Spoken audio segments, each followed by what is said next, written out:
Hello everyone, welcome back to the WebToTech YouTube channel. Today for this video of WebToTech, I will be showing you how to install Google Play Store on PC or in laptop. Now to do that, what you need to do is you need to open a new tab. Now there on the search bar, you type in bluestacks.com and press enter. This will open the BlueStack on the web browser. Now for you to download Google Play Store, you need to download this emulator, which will help you download Google Play Store as well, and you can download any application on your PC. BlueStack App Player is a free and powerful Android emulator that you can use to run Android application on your Windows PC. So you need to download this first. Click on download over here. The downloading process will begin and you wait for the downloading process to be done first. Once that's done, you need to install in your PC.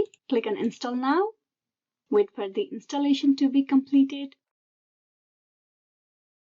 Now once the installation of the BlueStack is done, you will be at this page. So this is basically a Google Play Store where you can sign in as well in your account. Now here you can download any application that you want to have on your PC or in your laptop. You will find everything over here.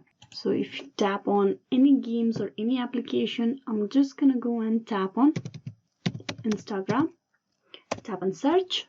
It will give you the Instagram application that you can download for your PC very easily. You just click on install in app player and the Instagram application will be downloaded on your PC. So this is a way how you can download a application from BlueStack, that is Google Play Store, to your PC or laptop. Hope this video was useful. Please like and subscribe the WebToTech YouTube channel. Thank you for watching till the very end.